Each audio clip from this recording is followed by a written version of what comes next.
আলহামদুলিল্লাহি রব্বিল মাশরিকাইনি ওয়া রব্বিল মাগরিবাইন আল্লাযী খালাকা কুল্লা শাইইন যাওজাইন ওয়া আওজাবা আলাইনাল ইহসানা বিল ওয়ালিদাইন ওয়া নাশহাদু আল্লা ইলাহা ইল্লাল্লাহু ওয়াহদাহু লা শারীকা লাহু وأشهد أن محمدا عبده ورسوله سيد الكونين صلى الله عليه وعلى آله وصحبه وأتباعه أجمعين ليلا ونهارا في الطرفين فقد قال الله تعالى في كلامه المجيد وبرهانه التوحيد জবান খুলে পড়েন আউযু বিল্লাহি মিনাশ শাইতানির রাজিম বিসমিল্লাহির রহমানির রহিম লাকাদ কানা লাকুম ফি রাসূলিল্লাহি উসওয়াতুন হাসানাহ উসওয়াতুন হাসানাতুল লিমান কানা ইয়ারজুল্লাহা ওয়াল ইয়াউমাল আখিরা ওয়া যাকারাল্লাহা কাসীরা সাদাকতা ইয়া রাব্বানা عن أبي هريرة رضي الله تعالى عنه قال قال النبي صلى الله عليه وسلم من مات ولم يخزو ولم يحدث به نفسه مات على شعبة من النفاق رواه مسلم وقال تعالى في شان حبيبي إن الله وملائكته يصلون على النبي يا أيها الذين آمنوا صلوا عليه وسلموا تسليما ঐতিহাসিক সরওয়ার্দী উদ্যান ঢাকা বিশ্ব মানবতার মহান বন্ধু মুহাম্মদুর রাসূলুল্লাহ সাল্লাল্লাহু আলাইহি ওয়াসাল্লামের জীবন চরিত্র সম্পর্কে আলোচনার এই পবিত্র অনুষ্ঠানের সম্মানিত সভাপতি বিশিষ্ট আলেমে দ্বীন জনাব মাওলানা আবু তাহের জিহাদি দামাত বারকাতুহুল আলিয়া, মাহফিলের প্রধান অতিথি আন্দরকিল্লা শাহী জামে মসজিদের সম্মানিত খতিব আওলাদে রসুল আল্লামা আনোয়ার হোসাইন তাহের আল জাবের আল মাদানী মাদ্দাজিল্লুহুল আলিয়া, সম্মানিত অতিথিবৃন্দ, মঞ্চে বসা জাতীয় নেতৃবৃন্দ, সামনে বসা মুসলমান ভাইরা, পর্দার আড়ালের সম্মানিতা মা এবং বোনেরা, প্রশাসনের ভাইরা, প্রাণ প্রিয় ঢাকাবাসী, সবাইকে নিয়ে মহান রব্বুল ইজ্জাত আল জালালের দরবারে শুকরিয়া জানাচ্ছি,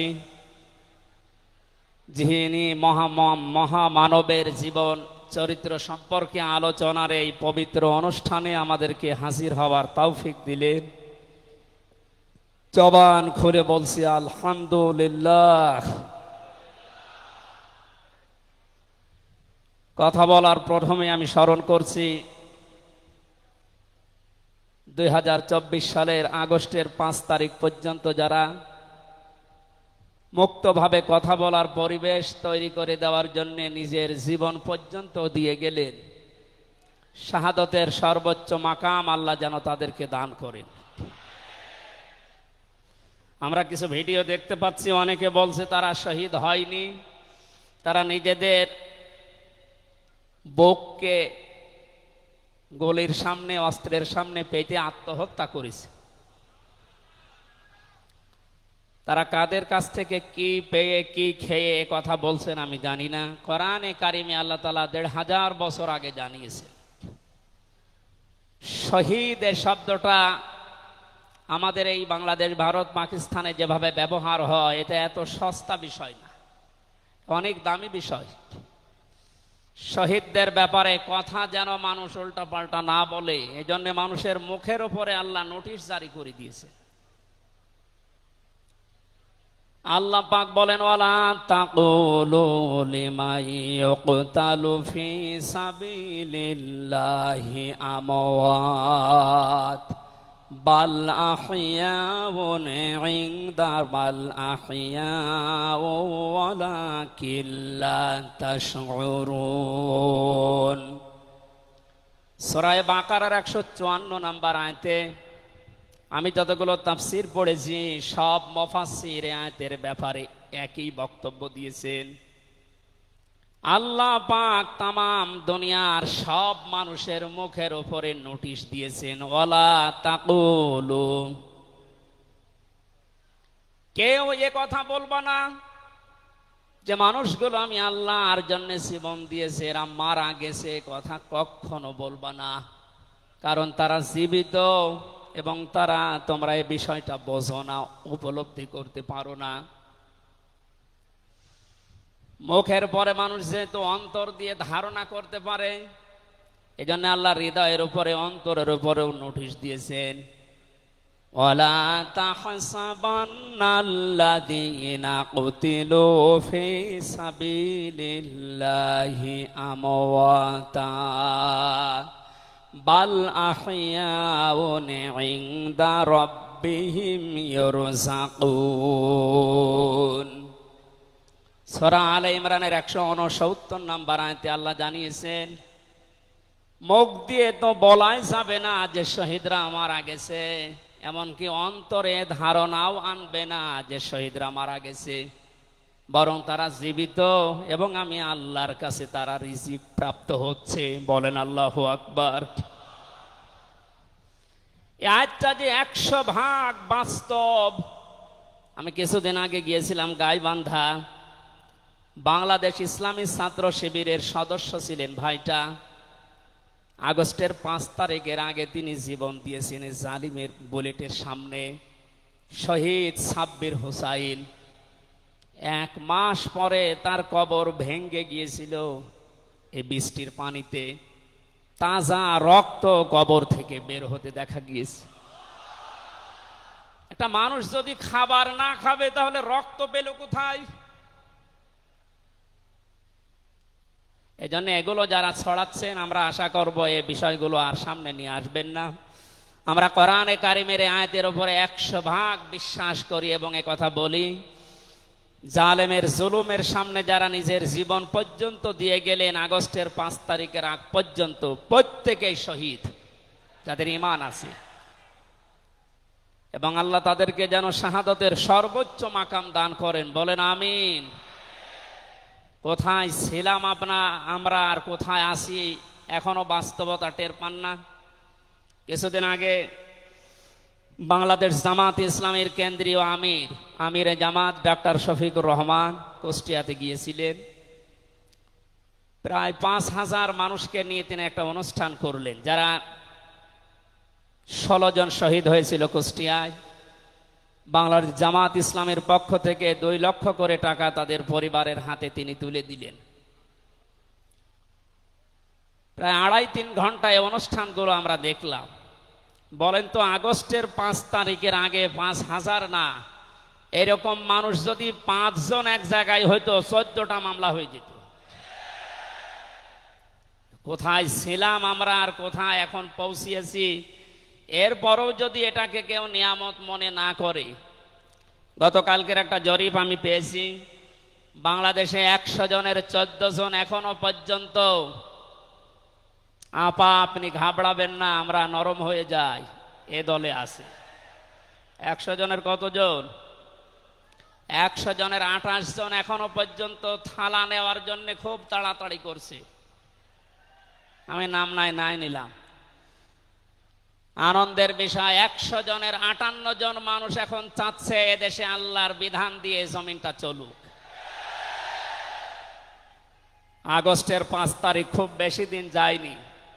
এই কয়েকদিনের ব্যবধানে যদি এই অবস্থা সৃষ্টি হয়, এই জন্য আমার মনে হচ্ছে এদেশের অনেক মুনাফিকেরা বুঝে ফেলেছে বিষয়টা, এজন্য খুব তাড়াতাড়ি করছে যে থালা আমাদের হাতে দিন। আমার দাদা একটা গল্প বলতেন। এক লোক বিবাহ করার পরে বাসর রাতে বউকে রেখে একটু বাইরে গেছে। দাদি শাশুড়ি এসে বলছে, আমার কিন্তু পতি চাই, তুমি কি করবা আমি জানি না। নতুন বউ ডাক দিয়ে বলছে, দাদি শাশুড়ি আমার একটু সময় দেন, আপনার পতি হবে, অসুবিধা নেই। শাশুড়ি এসে বলছে, বৌমা আমার কিন্তু নাতি চাই। ঠিক আছে, আমার সময় দেবেন তো। দেবর আর ননদ এসে বলছে, ভাবি আপনি কি করবেন আমরা জানি না, আমাদের কিন্তু ভাতিজা চাই। কিছুক্ষণ পরে স্বামী এসে বলছে, বউ তুমি কি করবা আমরা জানি না, আমার বেবি চাই। বউ মাথা উঁচু করে বলছে, তোমরা কি সব পাগলের বংশ? আমার এখনো কিছুই হয়নি, এরপরে 10 মাস 10 দিন সময় লাগবে, তারপরে কারো বেবি চাই, কারো ভাতিজা চাই, কারো নাতি চাই, সব হবে। আমারে তো সময় দেবেন নাকি? 15.5 বছরে যে জঞ্জাল তৈরি হয়ে আছে, 1-1.5 মাসে পরিষ্কার করা সম্ভব? আপনি কি মনে করেন? যারাই দায়িত্ব পেয়েছে ছাত্র জনতার হাত থেকে, দেশের মানুষের হাত থেকে, তাদেরকে তো একটু সময় দেবেন নাকি? কুষ্টিয়াতে বাংলাদেশ জামাতে ইসলামের শ্রদ্ধাভাজন আমির উনি সাংবাদিকদের জানিয়েছেন, আমরা সম্মানজনক এবং যুক্তিপূর্ণ সময় তাদেরকে দিতে চাই, যেন দিনের ভোট আর রাতে না হয়। কথা বলেন না কেন? সুতরাং সম্মানজনক সময় নিয়ে তারা ঠিক ব্যবস্থা করবে। যারা খুব তাড়াতাড়ি করছেন, 10 মাস 10 দিন সময় দেবেন না, এমনিতেই বেবি উনি কি ফ্ল্যাক্সি লোড করে নিয়ে আসবে বাড়ি থেকে।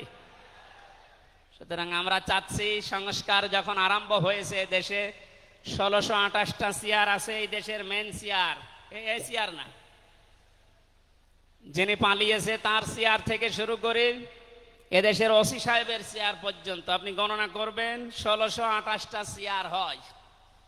আমরা চাই খুব তাড়াতাড়ি যারা দায়িত্বে আছেন এই 1628টা চেয়ার যেন খুব তাড়াতাড়ি পরিবর্তন করা হয়, কারণ এগুলো সব ওই জালেমদের দোষ। এগুলো পাল্টিয়ে বৈষম্যের শিকার হয়ে 15.5 বছর যারা ওএসডি হয়েছিলেন, যারা নিজেদের চেয়ার পর্যন্ত পৌঁছাতে পারে নাই, আমরা চাই তাদেরকে এই সমস্ত জায়গাগুলোতে দেওয়া হোক। জালেমদেরকে আল্লাহ হেদায়েত দেয় না, তার বাস্তব প্রমাণ কালকের একটা কল রেকর্ড। একজনের জন্মদিন নাকি গোপালগঞ্জে পালন করতে দেয়নি এক ওসি সাহেব, এই জন্য বাইরের দেশ থেকে তাকে হুমকি দিচ্ছে যে তার নাম লিস্ট করে রাখো, আমি যদি কোনোদিন আসি তার খবর কর। আমি কথাটা শোনার পরে মিলালাম, আল্লাহু লা ইয়াহদিল কওমাজ জালিমিন। আল্লাহ যে ইহদি দিয়েছেন মোজারে, বর্তমান ভবিষ্যৎ, প্রেজেন্ট ফিউচার, আল্লাহ তাআলা জানিয়েছেন যে আমি জালেমদেরকে হেদায়েত দিচ্ছি না, দেবও না।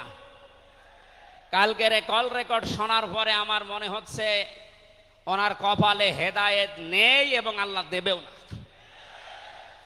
নয়তো এত কিছু হওয়ার পরেও এই লোকটা হুমকি দিতে পারে, আপনার বিশ্বাস হয়? হেদায়েত চাই না, কারণ আমরা হেদায়েত চাইলেও আল্লাহ দেবেন না। জালেমদের হেদায়েত দেবেন না, আল্লাহ নিজে জানিয়েছেন। কারণ জালেমদের বিরুদ্ধে মামলা দায়ের করবে আল্লাহ নিজে।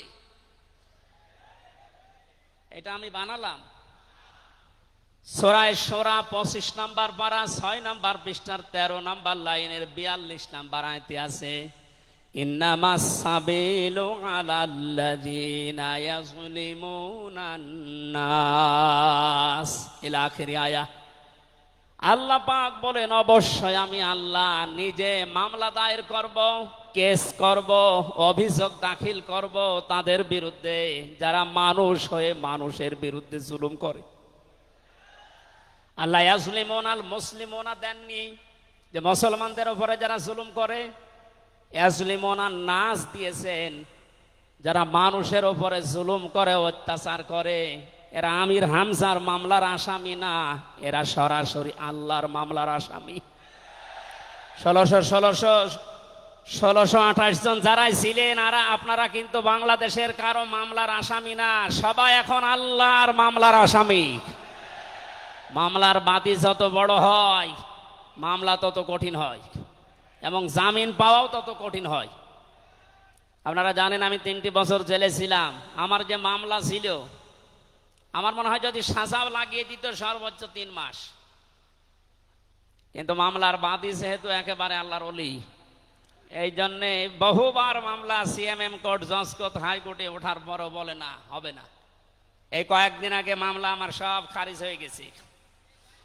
আমি মনে করলাম মাননীয় আদালতকে প্রশ্ন করি যে আমার এই মামলা তো আপনার কাছে 3 বছর ছিল, এতদিন তো কিছুই করেননি, হঠাৎ এখন বলছেন কোনো দোষ নেই, সব বেকসুর খালাস করে দিলাম। মামলাটা হাতে নিয়ে উনি বলছে এর ভেতরে তো কোনো মাল ম্যাটারেস নেই, কি দিয়ে বিচার করব, সব বাদ দিয়ে দিলাম। তো এতদিন এই কথা বললে তো আমার 3 বছর জেলে থাকা লাগে না। উনি এইটাই বলতো যে হুজুর আমার হাত বাঁধা ছিল। কি বাধা ছিল? এখন যেহেতু হাত খোলা, ন্যায় বিচার করতে পারছেন, আমরা চাই এদেশে যত চেয়ার আছে সব হাত যেন আবু সাইদের মতো এভাবে খোলা থাকে। এভাবে হাত খোলা চান না? কিয়ামতের আগে কোন জালেম এদেশের চেয়ারে আর আসতে পারবে না ইনশাআল্লাহ। সতর্ক থাকা লাগবে আমাদের। এই জন্য যারা তাড়াহুড়া করছেন আপনারা একটু শান্ত হন, আগে 10 মাস 10 দিন সময় দেন, বাসর হোক। কথা বলেন না কেন? আমি আর নিচে নামলাম না। আল্লাহ আপনাদেরকে সম্মতি দান করুন, আমিন।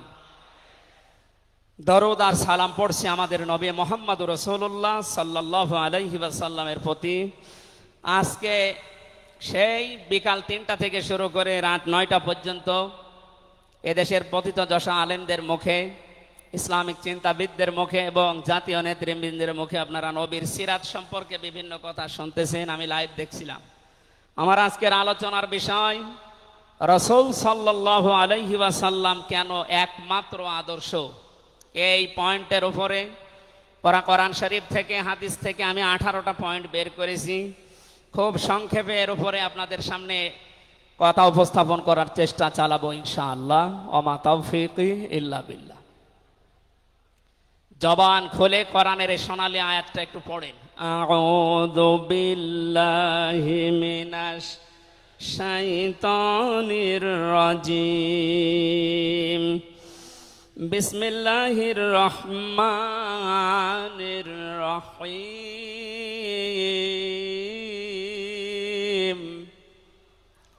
লাকাদ কানা লাকুম ফি রাসূলিল্লাহি উসওয়াতুন হাসানাহ। সাদাকতা ইয়া রাব্বানা। সূরা আহজাব 21 নম্বর আয়াতের প্রথম অংশ আমরা তেলাওয়াত করলাম। আমার আলোচনার বিষয় হচ্ছে বিশ্বনবী কেন একমাত্র আদর্শ। এ পৃথিবীতে বহু মানুষকে আমরা আদর্শের সৈনিক হওয়ার ঘোষণা দিতে শুনি, তারা স্লোগান পর্যন্ত দেয় আমরা সবাই অমক সেনা, ভয় করি না বুলেট বোমা।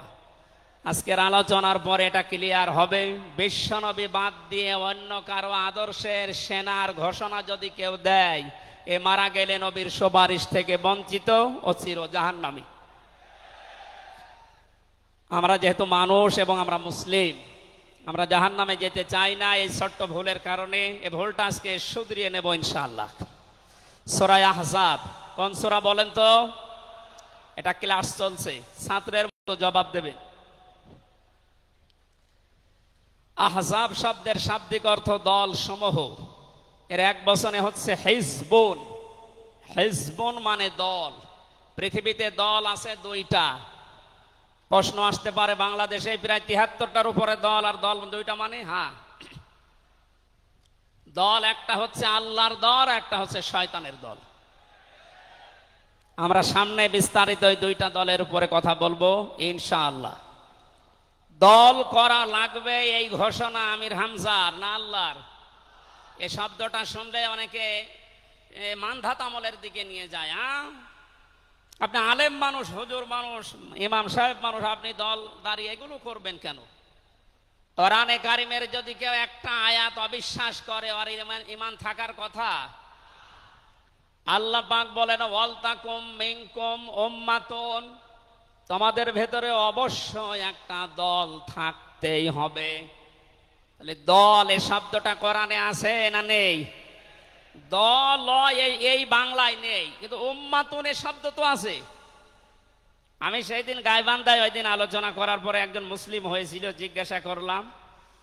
পরবর্তীতে ওই দিন আলোচনার বিষয় ছিল ভোট। উনি শিক্ষিত মানুষ, আমারে জিজ্ঞাসা করছে আপনি ভোট এ শব্দ নিয়ে আসলেন, কোরআনে হাদিসে এই শব্দ আছে? এটা তো আরবি। হ্যাঁ আছে। আমানাত শব্দটা কোরআনে আছে। তাফসিরে মারিফুল কোরআন আল্লামা শফি রহমতুল্লাহ আলাইহি আমানতের প্রায় 19টা অর্থ দিয়েছেন। তার ভেতরে অন্যতম অর্থ হচ্ছে ভোট দেওয়া, রায় দেওয়া, সমর্থন দেওয়া। সুতরাং কেউ যদি ভোট এটাকে দুনিয়ার কোনো বিষয় মনে করে এড়িয়ে যায়, সে কিন্তু মরণের পরে ধরা খাবে। কথা বলেন, আমরা আখেরাতে আদালতে ধরা খেতে চাই, আমরা বাঁচতে চাই। সুতরাং দল মাস্ট বি, করাই লাগবে। যে দলের কর্মসূচি দুইটা, তারা ভালো কাজে আদেশ করবে, অন্যায় কাজে বাধা দেবে। আল্লাহর ভাষা এরাই হচ্ছে সফল কাম দল। এদেশে যত দল আছে এই দুইটি কর্মসূচি কারা পালন করে আপনি অবশ্যই দেখতে পাচ্ছেন। আপনার বিবেকের কাছে প্রশ্ন করে আপনি সামনে আগাবেন ইনশাআল্লাহ। তাহলে নবীজি আমাদের জন্য একমাত্র আদর্শ কেন? এর এক নম্বরে আমি পেয়েছি তার জীবনটা আমাদের কাছে পরিষ্কার। এই কারণে পৃথিবীতে আমরা যত নেতা নেত্রীকে মেনে চলতে দেখি, যে কোনো রাজনৈতিক দলের নেতা নেত্রী আপনি হন, ওই রাজনৈতিক দলে যাকে মানেন তার চরিত্র জীবন আপনার কাছে কিন্তু পরিষ্কার না। কথা বলে না কেন? আমি নাম ধরেই বলছি, আওয়ামী লীগ যারা করতেন, এখন আওয়ামী লীগ দেশে আছে কিনা আমি জানি না, আছে বললাম ওই যে 14%, ওরাও এখনো পর্যন্ত তওবা করে ফিরে আসার চেষ্টায় আছে। আল্লাহ যেন তাদেরকে তাওফিক দেন। আর যদি হেদায়েত না থাকে দোয়া করেও তো হবে না, আল্লাহ যেন তাদেরকে মায়ের কাছে পাঠিয়ে দেন। একটু আস্তে বলেন ভাই, এটা জোরে বলার দরকার নেই। জীবনী পরিষ্কার হওয়ার কথা বলছিলাম। যারা করতেন আওয়ামী লীগ, বলেন তো আপনার বিবেকের কাছে, শেখ হাসিনা জীবনে কোনোদিন একটা মিথ্যা কথা বলেনি, এ গ্যারান্টি আপনি দিতে পারবেন? না না, এ কথা বলা ভুল হয়ে গেল। ওনার সারা জীবনে কোনো সত্য কথা আছে কিনা আমার সন্দেহ। আমার এই 33 বছর বয়সে তো আমি কোনো সত্য কথা ওনার কাছ থেকে শুনলাম না। কথা বললেই মিথ্যা কথা বল, ওইটা নয় বাদ দিলাম। আর আমি আর একজনের ধরি, বিএনপি যারা করেন, খালেদা জিয়া জীবনে একটা মিথ্যা কথা বলেনি, এ কথা আপনি গ্যারান্টি দিতে পারবেন? জামাত ইসলাম যারা করে তারা এ কথার গ্যারান্টি দিতে পারবেন যে মরহুম শহীদ মতিউর রহমান নিজামী জীবনে মিথ্যা কথা বলেনি? বলেন না।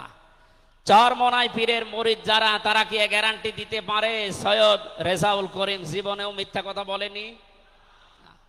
একজনের ব্যাপারে গ্যারান্টি আছে, আল্লাহ নিজে গ্যারান্টি দিয়েছেন, তার 63 বছরে একটা মিথ্যা কথা নেই।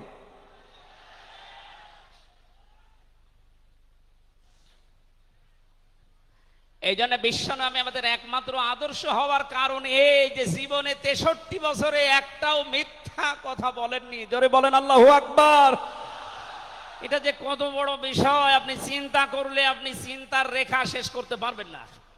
আমাদের দিনের ভেতরে 24 ঘন্টায় কত মিথ্যা আসে, আর তার পুরা 63 বছরের জীবনে একটা মিথ্যা কথা তিনি বলেননি। 2 নম্বরে পেয়েছি আমি, তিনি উন্নত চরিত্রের অধিকারী ছিলেন। এমন চরিত্র আল্লাহ তাকে দিয়েছিলেন। আমি 3 জন নবীর নাম পেয়েছি, আল্লাহর নামের সাথে তাদের নাম আল্লাহ মিলিয়ে দিয়েছেন। হযরত ইসমাঈল আলাইহিস সালামকে আল্লাহ ডাক দিয়েছিলেন গোলামিন হালিম, আমার সহনশীল বান্দা। হযরত ইসহাক নবীকে আল্লাহ বলেছিলেন গোলামিন আলিম, আমার জ্ঞানী বান্দা। আর মুহাম্মদুর রাসূলুল্লাহকে আল্লাহ ডাক দিয়েছেন ওয়া ইন্নাকা লাআলা খুলুকিন আযীম। জোরে বলেন আল্লাহু আকবার। বৃষ্টি হচ্ছে না বাইরে? এখানে ওঠাউঠি করেন কেন? বসেন বসেন।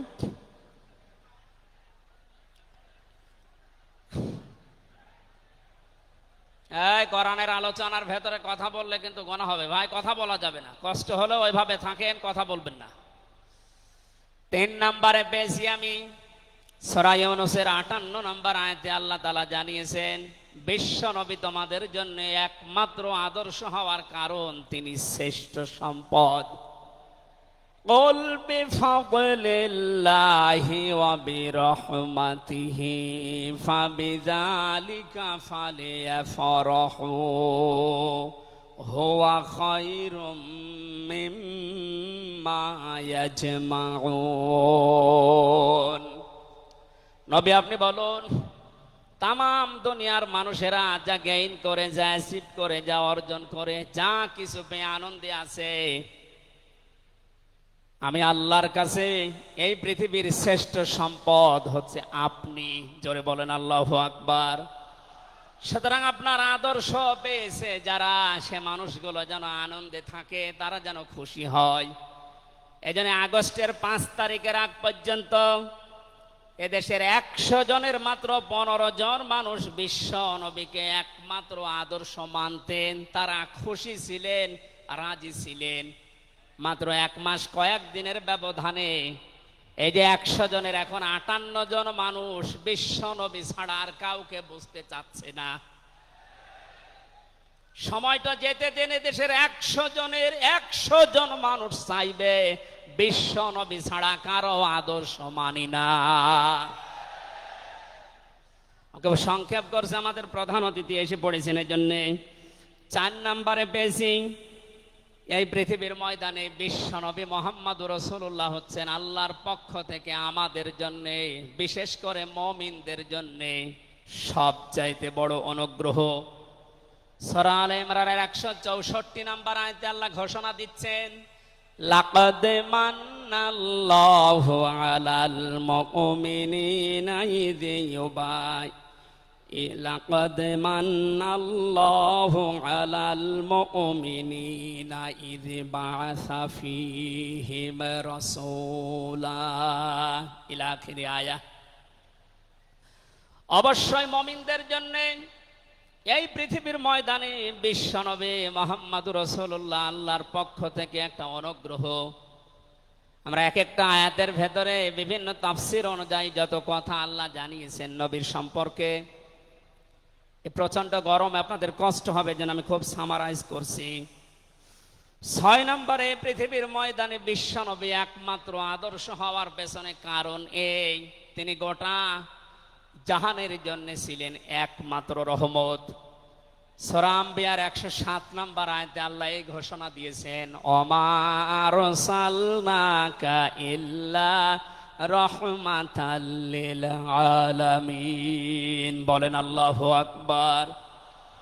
আল্লাহ আলম বলেন না যে শুধু পৃথিবীর জন্য, আলামিন যত জগৎ আল্লাহ বাজিয়েছেন আর যত জগতে আল্লাহর যত সৃষ্টি আছে, এতানাজ্জালুল আমরু বাইনাহুন্না, প্রতিটি জগতে ওই সৃষ্টি অনুযায়ী আল্লাহর বিধিবিধান নাজিল হচ্ছে। যেখানেই যেই সৃষ্টি আছে প্রত্যেকটা সৃষ্টির জন্য মুহাম্মদুর রাসূলুল্লাহ হচ্ছেন আল্লাহর পক্ষ থেকে রহমত। বলেন সুবহানাল্লাহ। সেই রহমতকে হযরতে হালিমাতুস সাদিয়া চিনেছিলেন।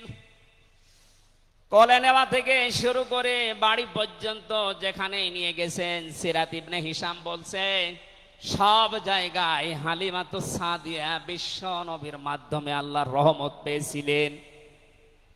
সিরাত বিশ্বকোষের ভেতরে পেয়েছি আল্লাহর নবীকে হযরতে হালিমাতুস সাদিয়া যেদিন কোলে তুলে নিলেন, হযরতে হালিমা বলেন আমার স্তনে দুধ ছিল না, মুহাম্মদুর রাসূলুল্লাহকে কোলে নেওয়ার সঙ্গে সঙ্গে আমাদের স্তন, আমার স্তন দুইটাই দুধে পরিপূর্ণ হয়ে গেছে। আমি দান স্তন তাকে দিলাম, তিনি পান করলেন। বাম স্তন তাকে দিয়েছি, সঙ্গে সঙ্গে তিনি মুখ বের করে নিলেন। হযরতে হালিমা বলেন, আমি একবার, দুইবার, তিনবার মুহাম্মদুর রাসূলুল্লাহর মুখে আমার স্তন দিয়েছিলাম। তিনবারই মুহাম্মদ সাল্লাল্লাহু আলাইহি সাল্লাম স্তন থেকে মুখ বের করে নিয়েছেন। চোখের ইশারা দিয়ে যেন আমাকে বসাতে চাই, মা হালিমা জোর করেন কেন? ডান স্তন এটা আমার অধিকার ছিল, আমি পান করেছি। বাম স্তন এটা আমার অধিকার না। আমি জানি আপনার একটা সন্তান আছে, তার নাম আব্দুল্লাহ, এটা আমার দুধ ভাই আব্দুল্লাহর অধিকার। ও মা হালিমা, পৃথিবীতে আমি ভাইয়ের হক নষ্ট করার জন্য আসি না, এসেছি ভাইয়ের হক ফিরিয়ে দেওয়ার জন্যে। ঢাকাবাসী যেই নবী মায়ের কোলে বসে ভাইয়ের হক নষ্ট করেন নাই এই রবিউল আউয়াল মাসে, সেই নবীর উম্মত আমরা এখন যারা দাবি করছি, অধিকাংশ গুলোই দেখতে পাই যত বড় হচ্ছি তত ভাইয়ের হক মারার জম হচ্ছি। এটা তো রবিউল আউয়ালের শিক্ষা ছিল না। হযরতে হালিমা বলেন, তাকে যে গাধার উপরে তুললাম দুর্বল ছিল, সঙ্গে সঙ্গে সবল হয়ে গেছে। বাড়িতে পৌঁছাতে দেরি, কুয়ায় পানি ছিল না, কুয়া ভর্তি হয়ে গেছে। খেজুর গাছে খেজুর ছিল না, বিশ্বনবী মুহাম্মদুর রাসূলুল্লাহ যেহেতু রহমত, আমার খেজুর গাছে খেজুর পরিপূর্ণ হয়ে গেছে। সুতরাং ওনাকে যেখানেই নেওয়া হয় সেখানে যদি রহমত আসে, আমাদের এই মাথা থেকে পা পর্যন্ত, রান্নাঘর থেকে আন্তর্জাতিক জীবন পর্যন্ত, আজকের এই সিরাত অনুষ্ঠানে যদি সিদ্ধান্ত নিয়ে যেতে পারি সব জায়গায় তাকে ছাড়া কাউকে মানব না, অবশ্যই আল্লাহ পাকে 56,000 বর্গ মাইল রহমত বরকত দিয়ে ভরে দেবেন। কথা বলেন ঠিক কিনা? আল্লাহ যেন এটা দেন আমাদের মাধ্যমে, বলেন আমিন। 6 নাম্বারটা 7 নাম্বারটা খুব গুরুত্বপূর্ণ, এইটার ব্যাখ্যা করার জন্য আমি 8-10 মিনিট সময় নিলাম, একটু খেয়াল করবেন। বিশ্বনবী আমাদের একমাত্র আদর্শ, এই কারণে 7 নাম্বার পয়েন্টে আমি কোরআন থেকে নিয়েছি। গণা মাপের গ্যারান্টি শুধু তার আদর্শ অনুসরণের মাধ্যমে। পৃথিবীতে বহু মানুষ আছে, বহু বিশ্ব নেতার দাবি অনেকে করছে, অনেকে বিশ্ব মানবতার দাবি করছে, অথচ বিশ্ব নেতা হওয়ার জন্য যে 7টা কোয়ালিটি লাগে আমরা অধিকাংশ মানুষের ভেতরে পাই না, আন্দাজে শুধু ঢোল বাজায়। এ পৃথিবীতে বিশ্ব নেতার দাবি করতে পারেন নবীরা, রাসূলরা, কথা বলেন ঠিক কিনা? এই পৃথিবীতে বিশ্ব নেতৃত্ব দেওয়ার দাবি করতে পারে নবী রাসূলরা, এ কথার সাথে একমত আছেন? আমরা একজন নবীর নাম বলছি, হযরত ঈসা রূহুল্লাহ। তিনি জন্মের পরে তার জাতির লোকেরা তাকে অবৈধ, হারামজাদা, এরকম উল্টা পাল্টা নাম দিয়ে ডাকতো। হযরতে মরিয়ম আলাইহিস সালামের কাছে যখন জিজ্ঞাসা করেছে জাতির লোকেরা, বিয়ে হয়নি, সন্তান পেলে কোথায়, খুব খেয়াল করে শুনবেন। হযরতে মরিয়ম ইশারা দিয়েছিলেন দোলনার দিকে, ফাশারাত ইলাইহি ক্বালু কাইফা নুকাল্লিমু মান কানা ফিল মাহদি সাবিয়্যা। তিনি ইশারা দিয়ে বললেন, এই যে দোলনায় যে ছেলেটা আছে ওকে জিজ্ঞাসা করো ওর জন্মের পরিচয় বলতে পারবে। ওরা বলছে ছোট্ট বাচ্চা কথা বলবে কি করে? সঙ্গে সঙ্গে দোলনা থেকে হযরতে ঈসা তার এই জাতির লোকের এই কথার উত্তর দিয়েছেন, জবাব দিয়েছেন, ক্বালা ইন্নী আবদুল্লাহ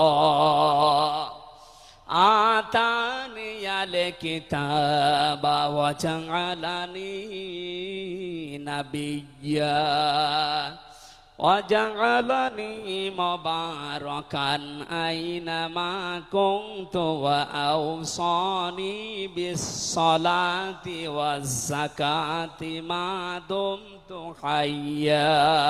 বলেন আল্লাহু আকবার। দোলনা থেকে হযরত ঈসা বললেন, আমি অবৈধ সন্তান না, আমি জারজ না, আমি আল্লাহর বান্দা। আল্লাহ পাক আমাকে জামানায় নবী করে পাঠিয়েছেন এবং আমাকে সামনে কিতাব দেবেন। আমাকে তিনি ওসিয়ত করেছেন, আদেশ দিয়েছেন আমি যেন সালাত আদায় করি, যাকাত আদায় করি, যতদিন আমি জীবিত আছি আমার মার বাবার সাথে, মায়ের সাথে যেন আমি ভালো ব্যবহার করি। এখানে কয়েকটা পয়েন্টের দিকে তাকান। হযরতে ঈসা তিনি নিজের পরিচয় দিতে গিয়ে প্রথমে বললেন, আমি আব্দুল্লাহ, আল্লাহর বান্দা। আল্লাহ আমাকে জামানার নবী করে পাঠিয়েছেন এবং কিতাব সামনে আমাকে দেবেন। আজ পৃথিবীর ময়দানে যারা বিশ্ব নেতা হওয়ার কথা জানায়, যাদেরকে দাবি করা হয়, দেখেন তো এ মানুষগুলোর বাবা এক ধর্মের, মা আর এক ধর্মের। জন্ম আপনার আগে বৈধ হওয়া লাগবে, এরপরে বিশ্ব নেতা। যে 7টা পয়েন্ট আছে আয়াতের তাফসিরে, অত জোরে বলার দরকার নেই, আপনি বুঝলেই হবে। বিশ্ব নেতা হওয়ার জন্য প্রথম কোয়ালিটি থাকবে, আপনার জন্ম হওয়া লাগবে বৈধ। এ পৃথিবীর প্রত্যেকটা নবীর জন্ম ছিল বৈধ, কোন নবী অবৈধ না। কথা বলেন। অথচ এখন অনেককে এমন দাবি করে আকাশে তোলা হচ্ছে যার মা এক ধর্মের, বাবা আর এক ধর্মের। আমি বাকি 6টা নাই বললাম। ঢাকাবাসী, এবার আসেন তো সূরা আলে ইমরানের 131 নম্বর আয়াতের এই ব্যাখ্যাটা বলার জন্য আমি এই আশপাশে যাচ্ছিলাম। বিশ্ব নবীকে অনুসরণ করলে জীবনের গুনাহ মাপের গ্যারান্টি দিয়েছেন কে? এতদিন আয়াত যেভাবে শুনেছেন ওইভাবে না, যেহেতু এখন ডিজিটাল যুগ, ডিজিটাল কায়দায় শোনা লাগবে। قُلْ إِن كُنتُمْ تُحِبُّونَ اللَّهَ فَاتَّبِعُونِي يُحْبِبْكُمُ اللَّهُ وَيَغْفِرْ لَكُمْ ذُنُوبَكُمْ وَاللَّهُ غَفُورٌ رَحِيمٌ। এটা তাফসিরে ফি জিলালিল কোরআনে সাইয়্যিদ কুতুব বিস্তারিত দিয়েছেন, আমি শুধু ইঙ্গিত দিচ্ছি, একটু তাকান। আল্লাহ পাক বলেন, নবী আপনি বলুন, যদি আল্লাহকে ভালোবাসি এ দাবি তোমাদের থাকে, এ দাবি আমাদের আছে না নেই? আল্লাহকে আমরা ভালোবাসি এ দাবি আছে না নেই? আল্লাহ বলেন দাবি যারা করে তাদেরকে আপনি বলেন যে ফাত্তাবিউনি, তারা যেন আপনার অনুসরণ করে। আল্লাহ পাক বলেন তারা যদি আপনার অনুসরণ করে, ইউহিব্বুকুমুল্লাহ, আমি আল্লাহ নিজেই তাদেরকে ভালোবাসা আরম্ভ করব। আমি যদি কাউকে ভালোবাসি তার জীবনের অপরাধগুলো মাফ করে দেই, আমি গফুর, আমি রহিম। এ পর্যন্ত বাংলা অর্থ ছিল। এবার আসেন ব্যাখ্যায়। এদিকে আসেন আপনারা, এদিকে আসেন। ফাত্তাবিউনি, আমার অনুসরণ করো, আমাকে দেখে দেখে চলো। এখন এই অনুসরণ করা লাগবে কি নবীজির জীবনের আংশিক না পূর্ণাঙ্গ? আরো জোরে বলেন, আংশিক না পূর্ণাঙ্গ? আব্দুল্লাহ ইবনে উবাইয়ের দিকে তাকান, এ লোকটা অনুসরণ করেছিল কিন্তু আংশিক। এই জন্য মুনাফিকের সর্দার হয়ে মারা গেছে। কথা বলেন ঠিক কিনা? তার নামাজ ছিল রসুলের মতো, রোজা ছিল রসুলের মতো, নবীজির পেছনে হজ করেছে, নবীজির সাথে, বিশ্ব নবীর সাথে ইফতারি করেছে, কিন্তু বিশ্ব নবী এই পৃথিবীর নেতা এটা সে মানত না। আজ বাংলা সহ বিশ্বে বহু মুসলমান এই থিওরিতে আছে, তারা নামাজ রসুলের মতো পড়ে, রোজা রসুলের মতো রাখে, কিন্তু সমাজ নবীজি, রাষ্ট্র নবীজি 10 বছর কোরআন দিয়ে চালিয়েছিলেন, এইটা মানতে তারা রাজি না। এ মানুষগুলোর অনুসরণ হচ্ছে আংশিক না পূর্ণাঙ্গ? সুতরাং আংশিক অনুসরণ করলে আল্লাহ কি আপনাকে ভালোবাসা আরম্ভ করবে? না। ইউহিব এটা মোজারে, বর্তমান, ভবিষ্যৎ, প্রেজেন্ট, ফিউচার। যখন আপনি পূর্ণাঙ্গ অনুসরণ করার জন্য দাড়ি থেকে, মাথা থেকে শুরু করে পা পর্যন্ত, রান্নাঘর থেকে শুরু করে আন্তর্জাতিক জীবন পর্যন্ত সব জায়গায় বিশ্ব নবীকে অনুসরণের সিদ্ধান্ত নিয়ে নেমে পড়বেন, আল্লাহ তখন ভালোবাসা আরম্ভ করবে। আয়াত অনুযায়ী এদেশে এখনো যারা পূর্ণাঙ্গ অনুসরণ আরম্ভ করেননি, একটু নিজের দিকে তাকিয়ে ভাবেন তো। আপনি 14 বার হজ করতে পারেন, 24 বছর রোজা রাখতে পারেন, প্রতিদিন 72 রাকাত নামাজ পড়তে পারেন নফল, কিন্তু এখনো পর্যন্ত আল্লাহর ভালোবাসা আপনি পাওয়া শুরু করেন। সুতরাং আমাদের অনুসরণ হবে কি আংশিক না পূর্ণাঙ্গ? আরো জোরে বলেন। নবীজির মতো নামাজ পড়া যেমন, বিশ্ব নবীর মতো রাষ্ট্র চালাতেও হবে ওই রকম। নবীজি জানিয়েছেন, মান মাতা ওয়ালাম ইয়াখযু ওয়ালাম ইউহাদ্দিস বিহি নাফসাহু মাতা আলা শুবাতিন মিনান নিফাক। যে লোকটা মরে গেল কিন্তু তার এই চিন্তা ভাবনা ছিল না যে জমিন আল্লাহর কোরআন দিয়ে চলুক, এই লোকটা মুনাফিক হয়ে মরবে, কেউ তাকে বাঁচাতে পারবে না। অথচ এই হাদিসটা সামনে নিয়ে বাংলাদেশে আমরা এখনো অনেককে নামাজ পড়া, রোজা রাখা, দাড়ি রাখা, জুব্বা গায়ে দেওয়া মানুষকেও মুনাফিক হয়ে মরার সম্ভাবনা দেখতে পাচ্ছি। কথা বলে ঠিক কিনা? সুতরাং আমরা চাই নবীজি যেভাবে নামাজ পড়েছিলেন, বিশ্ব নবী যেভাবে রাষ্ট্র চালিয়েছিলেন, ওইভাবে আমাদের এই দেশটাও 10 বছর চলুক। আমিরে জামাত ডাক্তার শফিকুর রহমান কয়েকদিন আগে ঘোষণা দিয়েছেন, 15 বছর লাগবে না, মাত্র 10টা বছর আমাদের হাতে দেন, আমরা গ্যারান্টি দিতে পারি এ দেশের মানুষকে। 9টা পয়েন্ট ওখানে উনি দিয়েছেন, সবগুলোর বাস্তবায়ন করে এই 16 কোটি মানুষকে উনি দেখাবেন। এটাকে আজ অনেকে রাজনীতি মনে করে উল্টাপাল্টা দিকে নিয়ে যাচ্ছেন। আমার বিশ্ববিদ্যালয়ে থাকাকালীন এক দুষ্টু বন্ধু ছিল, 10 বছর নবী কোরআন দিয়ে রাষ্ট্র চালিয়ে বলতে পেরেছিলেন, খায়রুল কুরুনি করনি, আমার যুগ শ্রেষ্ঠ যুগ। আমাদের দেশটা 53 বছর স্বাধীন হয়েছে, 1 বছরও কোরআন দিয়ে চলেছে। এই জন্য তো কোনো জিনিস নিরাপদ না। আমার ছোট দাদা উনি বলছিলেন যে হজে যাওয়ার পরে দেখি একটা ঘড়ি পড়ে আছে, মোবাইল ঘড়ি। চিন্তা করলাম নেব না, মনের ভেতরে ভয়, যদি ধরা পড়ে যায় তাহলে তো মানুষ, এ দেশে তো ধরা পড়লে আবার হাত কেটে দেবে, দেশে যাওয়ার পরে মানুষ বলবে হাজী সাহেব চোর। এই ভয়তে নিলাম না। কি করি, অতক্ষণ দাঁড়িয়ে থেকে কেউ নেয়ও না, কারো পায়ের নিচে পড়ে আবার নষ্ট হয়ে যাবে, তুলে নিলাম এদিক ওদিকে তাকিয়ে। হারানো জিনিস যেখানে জমা দেয় ওই জায়গায় জমা দিলাম। ওনারে জিজ্ঞাসা করলাম, ভাই মোবাইলের দাম কেমন হবে? উনি আমারে বলছে, ইয়া হাজিউল হজ্জা তাই না বিলা দোকা, হে হাজি দেশ কোথায়? দাদা বলে, জি তুমেন বাংলাদেশ। বাংলাদেশ থেকে এসেছি। আপনার বাংলাদেশের টাকার মান অনুযায়ী এই ঘড়ি মোবাইলের এটা দাম হবে 72,000 টাকা। কত? 72,000 টাকার মোবাইল পড়ে আছে, ঘড়ি কেউ নিচ্ছে না। এদেশে থাকবে? বলেন। সাধারণ মানুষের কাছে থাকা দূরের কথা, দরবেশের কাছে থাকবে 36,000 কোটি টাকা। আমার মনে হয় আমার 33 বছরের জীবনে গণনা করেও শেষ করতে পারবো না। পদ্মা সেতু আর একটা বানিয়ে এখনো 4,000 কোটি টাকা রাষ্ট্রে থেকে যেত। কথা বলেন। দরবেশ যদি এই করে, যেগুলো ধরবেশ ওগুলোর চরিত্র কি বলেন? এই জন্য এই বন্ধুটা আমারে বলছিল, আমি রামজা, আমি কুষ্টিয়া থেকে যাচ্ছিলাম ঢাকাতে, একটা নর্মাল কোচে চড়ে হঠাৎ আমার পেটে গন্ডগোল। সিরাজগঞ্জ রোড পার হওয়ার পর ড্রাইভারকে বললাম যে ভাই একটু দাঁড়ান, আমি নেমে যাব, আমার পেটে গন্ডগোল। ড্রাইভার বলছে, গাড়ি থামবে না, একেবারে জায়গা মতো থামবে, আপনার যদি বেশি অসুবিধা হয় তো পেছনে সিট খালি আসে, বসে বসে আল্লাহ আল্লাহ করেন। বলছে আমার পেটে গন্ডগোল, কি আল্লাহ আল্লাহ থামে? পেছনে যে দেখি কয়েকটা সিট খালি পড়ে আছে, ওই যে পলিথিন দেয় বমি করার জন্য, একটা নিলাম, 2 সিটের মাঝে বসে ওই কাজ করলাম। চিন্তা করলাম এটা যদি রেখে চলে যায় তাহলে আমার তো বদনাম হয়ে যাবে। পকেট থেকে একটা সাদা রুমাল ছিল, ওইটা বের করলাম, টাইট করে বাঁধলাম, পেছনের জালানা খুলে ফেলে দেব। আল্লাহর ইশারা, পেছনে আসছিল মোটরসাইকেলওয়ালা, পড়বে কি পড়বে একেবারে মোটরসাইকেলের সামনে।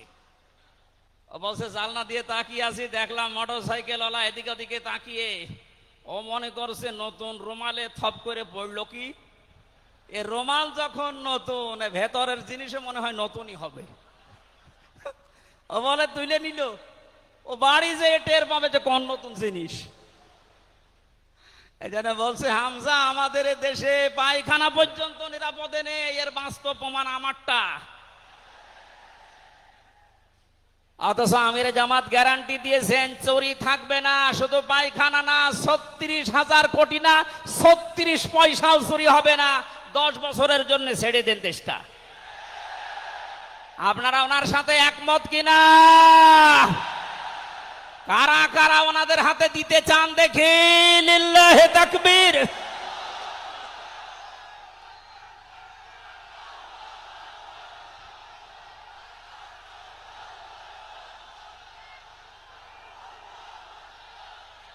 আলহামদুলিল্লাহ ভাই, এটা রেকর্ড হচ্ছে। এটা শুধু এই সামিয়ানার নিচে নেই, 18 কোটি মানুষ শুনতেছে। যারা এই ময়দানের থেকে হাত তোলা দেখে তারাও হাত তুলেছে। আমরা চাই এই হাত যেন আল্লাহর জন্য আপনারা তোলেন, মানুষকে দেখানোর জন্য না। সুতরাং আমরা যদি বিশ্ব নবী মুহাম্মদুর রাসূলুল্লাহর অনুসরণ আংশিক করি, আল্লাহর ভালোবাসা পাওয়া এখনো আমরা আরম্ভ করিনি। এই হিসাবে দেশের অনেক পীর, অনেক ইমাম, অনেক খতিব, অনেক আলেম, অনেক জনতা এখনো আল্লাহর ভালোবাসা পাওয়া আরম্ভ করেনি। গোনা মাফ, জান্নাত তো দূরের কথা। কারণ আল্লাহর ভালোবাসা যে পাওয়া আরম্ভ করবে, তার জীবনের গোনাগুলো আল্লাহ মাফ করবে, তাকে জান্নাতে দেবে। সুতরাং রাসূলুল্লাহ আমাদের একমাত্র আদর্শ হওয়ার কারণেই তাকে অনুসরণ করলে এ গ্যারান্টি পাওয়া যায় যে জীবনের গোনা আল্লাহ মাফ করে দেন। জোরে বলেন সুবহানাল্লাহ। 9 নম্বরে পেয়েছি, বিশ্ব নবীর সাথে কেউ যদি বেয়াদবি করে তাহলে সে ধ্বংস হয়ে যাবে। আপনি তাকান, তার আপন চাচা আবু লাহাব, এটা যদি সিরাতুন নবী মাহফিল, আমাদের ঢাকাতে এগুলো হয়তো নেই, এগুলো চট্টগ্রাম আর সিলেট বিভাগে বেশি পাওয়া যায়। রবিউল আউয়াল মাস আজকে শেষ, এ মাস আসলেই অনেককে দেখি নবীর জন্ম নিয়ে, নবীর মিলাদ নিয়ে আনন্দে আত্মহারা হয়ে যায়। পরিষ্কার ভাষায় বলছি, বাংলার মানুষেরা, নবীর মহাব্বত, নবীর ভালোবাসা মাস্ট বি লাগবেই। কিন্তু নবীর জন্ম নিয়ে, নবীর মিলাদ নিয়ে যদি কেউ শুধু আনন্দ করে মেতে থাকে, নবীর আদর্শর কোনো খোঁজ নেই, আপনি এই মুহূর্তে জেনে নিতে পারেন যে আপনি জাহান্নামী। তার প্রমাণ নবীদের আপন চাচা আবু লাহাব আর আবু তালেব। এই দুইজন চাচা নবীর আদর্শ পেয়ে খুশি ছিল না, তারা নবীর জন্ম পেয়ে খুশি ছিল। নবীর মিলাদে, নবীর জন্মে তারা এত খুশি হয়েছিল, আবু লাহাব নিজের কাজের মেয়েকে পর্যন্ত আজাদ করে দিয়েছিল। আবু তালিব নিজের সন্তান হযরতে আলীকেও কাছে রাখতো না। আল্লাহর নবীর জন্মে লোকটা এত বেশি খুশি হয়েছিল, যতদিন পর্যন্ত তার আন্ডারে ছিল নবীজি, ততদিন নিজের ছেলে বাদ দিয়ে বিশ্ব নবীকে কাছে রেখে ঘুমাতো। অথচ তাদের পুরা দুইজনের জীবন আমি পড়ে দেখেছি। দুইজন চাচা, বিশ্বনবী মুহাম্মদুর রাসূলুল্লাহর দুইজন চাচা শুধু নবীর জন্ম মিলাদ নিয়ে আনন্দে ছিল, আদর্শ পেয়ে তারা আনন্দ করে নাই, মেনে নেয় নাই, জন্য দুইজনেই জাহান্নামী। বলেন নাউজুবিল্লাহ। সিস্টেম অপর পৃষ্ঠায় দেখুন, আরো দুইজন চাচার নাম আমরা জানি, হযরতে হামজা, হযরতে আব্বাস রাদিয়াল্লাহু তাআলা আনহুমা। এই দুইজন চাচা শুধু নবীর জন্মে মিলাদে খুশি ছিলেন না, তারা নবীর আদর্শ পেয়ে খুশি হয়েছিলেন। এই জন্য দুইজনেই জান্নাতি। বলেন সুবহানাল্লাহ। হযরতে হামজা, হযরতে আব্বাস যে জান্নাতে গেছে কোনো সন্দেহ আছে? আল্লাহ কোরআনের আয়াত নাযিল করেছেন তাদের নামে, রাদিয়াল্লাহু আনহুম ওয়া রাদু আন। আল্লাহ পাক বলেন আমি তাদের উপরে রাজি হয়ে গেছি যেমন তারা আমার উপরে রাজি। সুতরাং হযরতে আব্বাস, হযরতে হামজা দুইজনেই নবীর আদর্শ মানার কারণে জান্নাতি। আমরা এদের মতো হতে চাই। বলেন আমিন। এখানে একটা কথা আছে, হযরতে হামজা আব্বাস রাদিয়াল্লাহু তাআলা আনহু, তিনি কিন্তু অনেক আগে মুসলমান হয়েছিলেন গোপনে, কিন্তু প্রকাশ করেননি। এই মাসলাটা বলছি এই কারণে, 152 জন সমন্বয়কের ভেতরে 108 জন বাংলাদেশ ইসলামী ছাত্র শিবিরের নেতা এবং পরীক্ষিত কর্মী। তারা আজ অনেক জালেম এবং অনেক মুনাফিক পর্যন্ত, এমন অনেক আলেম নামে জালেম পর্যন্ত এই বিষদগার করছে। নাম যেহেতু দেখেছে ছাত্র শিবির, এই জন্য তাদের এই চুলকানি। কেন ওরা এতদিন পরিচয় প্রকাশ না করে এই কাজ করলো? ওরা মুনাফিক, ওরা শয়তান। যেখানে বিশ্বজিতের মতো হিন্দু সে রেহাই পায় না, সেখানে পরিচয় দিয়ে মার খাবে। সুতরাং সাদিক সাহেব এবং এস এম ফরহাদ ভাই সহ যারা পরিচয় গোপন করে এই জালেমের বিদায়ের জন্য এই বিপ্লব আমাদেরকে এনে দিয়েছেন, তাদেরকে প্রত্যেক থানায়, জেলায়, রাজধানীতে সংবর্ধনা দেওয়া দরকার। তারা এটা এমনিতেই করে নাই, তারা হযরতে আব্বাসের জীবন থেকে করেছে। অথচ হযরত আব্বাস রাসূলের বিরুদ্ধে বদরের ময়দানে বিরুদ্ধে যুদ্ধ করার জন্য আবু জাহেলের পক্ষ নিয়ে গিয়েছিল, অথচ তিনি ওই সময় মুসলমান। তার মানে নিজের পরিচয় গোপন করে বাস্তবতার নিরিখে স্থান কাল পাত্র ভেদে একটা কৌশল, এটা একটা হেকমা। ও জীবনে কোরআনই পড়ে নাই, হাদিস পড়ে নাই, ও ফতোয়া দিচ্ছে যে এ হচ্ছে মুনাফিক। এই জন্য ওনারা যা করেছে, আমি এখানে 9টা পয়েন্ট এনেছিলাম। সাদিক সাহেব ভাই সহ এস এম ফরহাদ ভাই সহ 108 জন যা করেছে, সব নবীদের থেকে, নবীর মাদের থেকে, নবীর সাহাবীদের থেকে, নবীদের চাচার থেকে শিক্ষা নিয়ে এই হেকমতটা অবলম্বন করেছে। বেয়াদবি করলে যে মানুষের জীবন ধ্বংস হয়ে যায় রাসূলের সাথে, তার প্রমাণ পেয়েছি নবীর চাচা আবু লাহাবের জীবন থেকে। বিশ্ব নবী যখন সাফা মারওয়া এই পাহাড়ের উপরে উঠে দাওয়াত দিচ্ছিলেন, এই লোকটা ডাক দিয়ে বলেছে, তাব্বালাকা আলিহাযা জামাতানা ইয়া মুহাম্মদ, হে মুহাম্মদ তুমি ধ্বংস হয়ে যাও। তাফসিরের কিতাবে সূরা লাহাবের তাফসিরে পড়েছে, আবু লাহাব মুহাম্মদুর রাসূলুল্লাহকে শুধু ধ্বংস হয়ে যা এ কথা বলে নাই। সামনে একটা পাথর ছিল, পাথরটা হাতে নিয়ে নবীজির দিকে এভাবে নিক্ষেপ করেছিল। ঢাকাবাসী খুব খেয়াল করে শোনেন, এখানে আমার 2টা পয়েন্ট আছে। আবু লাহাব 1500 বছর আগে মুহাম্মদুর রাসূলুল্লাহর দিকে যে পাথর নিক্ষেপ করেছিল, তাফসিরে ফি জিলালিল কোরআন মুফাসসির লিখেছেন সাইয়্যিদ কুতুব, যে নবীজির সামনে পাথরটা পড়েছিল, নবীজির শরীরে লাগে নাই। আল্লাহ পাক সঙ্গে সঙ্গে তার জন্য কোরআনের আয়াত নাযিল করলেন, শুধু এই হাতের জন্য না, তাব্বাত ইয়াদা আবি লাহাবি ওয়া তাব। ইয়াদানে ছিল শব্দটা, ইয়াদাদি বচন আল্লাহ দিয়েছেন, অথচ আবু লাহাব পাথর নিক্ষেপ করেছিল কয় হাত দিয়ে? আরো জোরে আরেকবার বলেন। আল্লাহ যে তার 2 হাতই ধ্বংস করে দিলেন। জবাব দিয়েছেন মুফাসসির এইভাবে, আবু লাহাব যদিও এভাবে পাথর নিক্ষেপ করেছিল 1 হাত দিয়ে, কিন্তু তার বাম হাত একটু নড়াচড়া করে সাপোর্ট দিয়েছিল। আপনি যদি এখান থেকে একটা কোনো কিছু নিক্ষেপ করেন এভাবে, এই হাত দিয়ে শুধু কাজ হবে না, এই হাতও নড়াচড়া করে সাপোর্ট দেবে। আল্লাহ এইটাও সহ্য করেন নাই। নবীজির বিরুদ্ধে যারা অবস্থান নিয়েছে, যে যতটুকু তার সাথে যারা সাহায্যে ছিল, সহযোগিতায় ছিল, আল্লাহ তাদেরকেও ধ্বংস করে দিয়েছেন। এই 15.5 বছরে আল্লাহর নবীর আদর্শকে, তার শিক্ষাকে, শিক্ষা ব্যবস্থা থেকে ডাইরেক্ট ডান হাতের মতো, অনেকে বাম হাতের মতো পেছন দরজা দিয়ে নাড়াচাড়া করে উল্টিয়ে ফেলেছিলেন। এই কথা বলেন না কেন? হযরতে আবু বকর আর নবীজির সেই সারে গারে সুরের সেই ঘটনাটা আমাদের শিক্ষা ব্যবস্থায় এখন আর নেই। এগুলো তুলে ওখানে বাবার জীবনী বসিয়েছেন।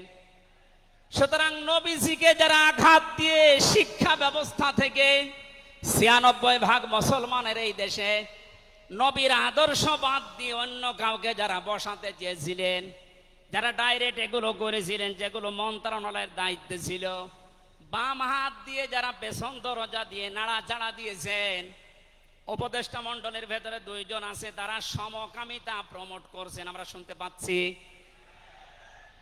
পাঠ্যপুস্তকে যে পরিবর্ধন আনার চেষ্টায় আছেন, 96% মুসলমান কিন্তু ঘুমিয়ে যায়নি, এরা এখনো জেগে আছে। আমিরে জামাত কুষ্টিয়ায় সেদিন ঘোষণা দিয়েছে দেশের মুসলমানেরা এখন আর 5 তারিখের আগের মতো ঘুমিয়ে নেই, সব সজাগ আছি আমরা। আরো জোরে বলেন।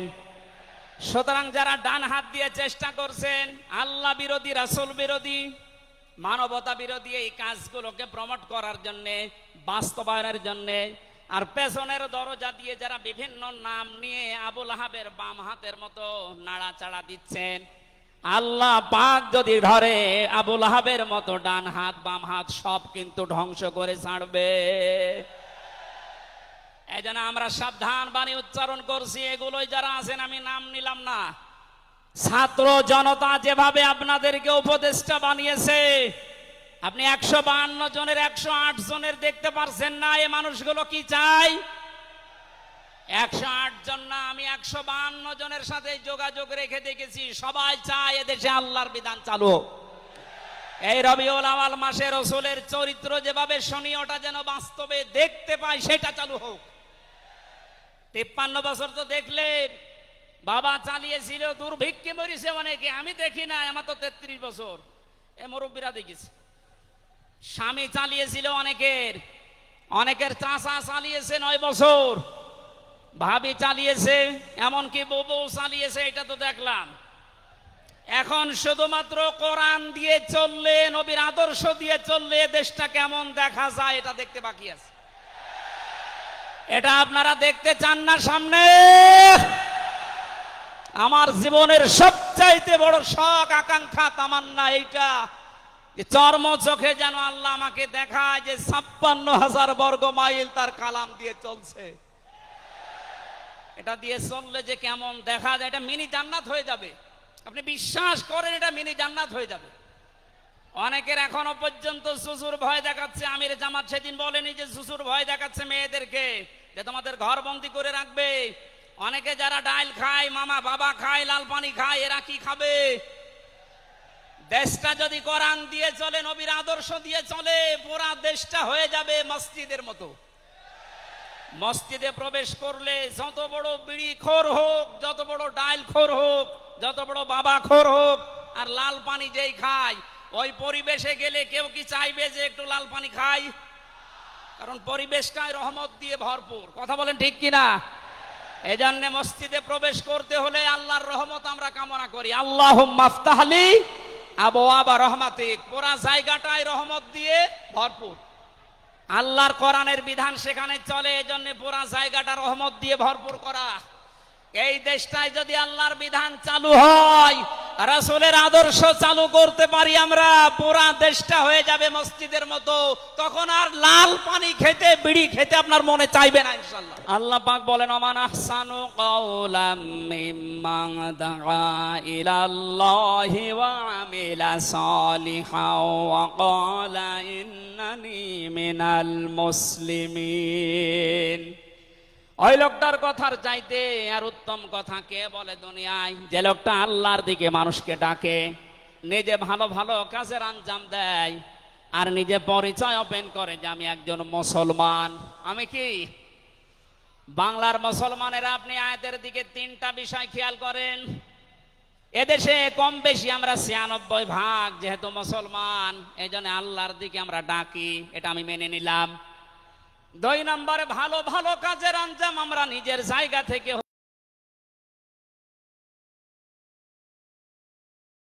ওয়াকালা ইন্নানি মিনাল মুসলিমিন, আমি মুসলমান, এই ঘোষণা দেওয়ার মতো পরিবেশ এই দেশে এখনো আসে নাই। কথা বলেন।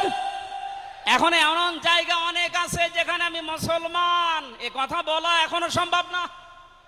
সুতরাং আয়াতের 3 নাম্বার, এটা যদি বাস্তব এই চর্মচোখে দেখতে চান যে আমি মুসলমান, এই পরিচয় দিয়ে আমি এই পৃথিবীতে টিকে থাকতে চাই, তাহলে এই দেশটা কোরআনের হাতে দেওয়া লাগবে, মাস্ট বি। কথা বলেন ঠিক কিনা? সুতরাং আমাদের এখন থেকে ডাক হবে কোনো পীরের দিকে না, কোনো বাবার দিকে না, আমাদের একমাত্র ডাক হবে আল্লাহর দিকে। জোরে বলেন আমিন। 12 নম্বরে বেশি, তিনি যুদ্ধবন্দীদের সাথে এমন ভালো আচরণ করতেন। ইয়ামামার একজনের নাম পড়লাম হাদিসের পাতায়, বিগ লিডার ছিলেন এই লোকটা, সামামা ইবনে ওয়াসাল রাদিয়াল্লাহু তাআলা আনহু। বদরের ময়দানে তিনি ধরা পড়লেন। সাহাবীরা তাকে বেঁধে রেখেছে মসজিদের ভেতরে খুঁটির সাথে। নবীজি এসে বললেন, সামামা কেমন লাগে তোমার, কি আচরণ আমার কাছে আশা করো?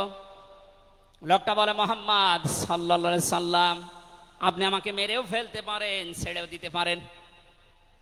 নবীজি তাকে বললেন, সামামা এই দুনিয়ায় শেষ দুনিয়া না, আর একটা জগৎ আমাদের সামনে আসে। ইসলামের বিশাল কিছু তার সামনে তুলে ধরলেন।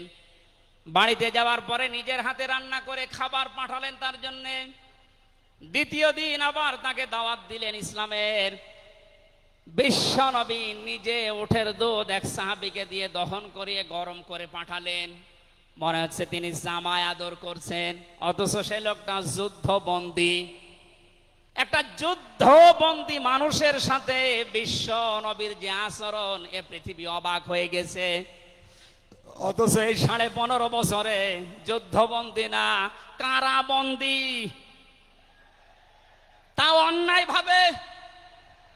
আরে ভাই, আমার তো 3 বছর পরে যেহেতু মামলা খালাস করে দিয়েছে, আদালত কর্তৃক প্রমাণ হয়েছে যে আমি নির্দোষ, আমার কোনো দোষ নেই, তাহলে আমরা মামলার আয়ু থেকে শুরু করে একেবারে ওই উপর পর্যন্ত যিনি পালিয়েছেন এ পর্যন্ত যারা জড়িত ছিল, আমি চাই তাদের প্রত্যেকে যেন 3 বছর জেলে থাকে। এইটাই ন্যায় বিচার হবে। এই কথা বলে না কেন? আমার জন্য 3 বছর, ব্যারিস্টার আরমানের জন্য 8 বছর, 11 বছর। কত বছর? আপনি যে চট করে ঢুকে পড়বেন, আগে 11 বছর থাকেন এরপরে। সুতরাং বাস্তবতা এইটাই। শত্রুদের সাথে তিনি যুদ্ধবন্দীদের সাথে কি আচরণ করলেন, আর আমরা অন্যায় ভাবে কারাবন্দীদের সাথে। আমি তো অন্যেরটা জানি না, নিজেরটার সাথে বলছি। এই যে মুরব্বী মানুষ বসে আছে মাওলানা রফিকুল ইসলাম খান, এই মুরব্বীর পায়ে বেড়ি দিয়ে, হাতে হ্যান্ডকাপ দিয়ে, মাথায় দড়ি দিয়ে মনে হচ্ছে গরু টেনে নিয়ে যাচ্ছে। আমার 11 ঘন্টা টাঙিয়ে রেখেছিল, অথচ নিজেরাই বলছিল যে আপনার কোনো দোষ নেই, আমরা জানি। তো দোষ নেই, আমরা ধরে রেখেছেন কেন, ছেড়ে দেন। বলে না, উপরের নির্দেশ। কোথায় পৌঁছিয়েছিল দেশটা? আর তারা এই রবিউল আউয়াল আসলে একদিন ছুটি দিত নবীর জন্মদিন পালন করার জন্য। নবীর আদর্শের কোনো খোঁজ খবর তাদের কাছে নেই। এই সামামা ইবনে ওয়াসাল নবীজির আচরণ দেখে শেষ পর্যন্ত বাপদাদার ধর্ম ত্যাগ করে ইসলাম কবুল করেছিলেন। এই 15 বছর যদি এরকম কিছু দেখাতে পারতেন, লাখের উপরে মানুষ জেল খাটতেছে। আমার মনে হয় 100 জনের 70 জন মানুষ এই দেশে জেল খাটে, কিচ্ছু জানে না। বিশেষ করে 15.5 বছর এই মানুষগুলো আপনার দলে অন্তত না আসলেও আপনার জন্য দোয়া করতো। এরপরে আমি পেয়েছি বিশ্ব নবীকে একমাত্র আদর্শ হওয়ার কারণ তিনি শত্রুদের সাথে এমন আচরণ দেখিয়েছিলেন, পৃথিবীতে ইতিহাস হয়ে আছে। তাইফে তিনি দোয়া করেছিলেন, আল্লাহুম্মা হাদি কওমি ফাইন্নাহুম লা ইয়ালামুন। 14 নম্বরে পেয়েছি তিনি নবী এবং রাসূলদের নেতা ছিলেন। 15 নম্বরে ছিল তার বক্ষ ছিল উন্মুক্ত। 16 নম্বরে পেয়েছি তিনি ছিলেন লাইট বা আলো। 17 নম্বরে তিনি ছিলেন স্নেহময়, মমতাময়।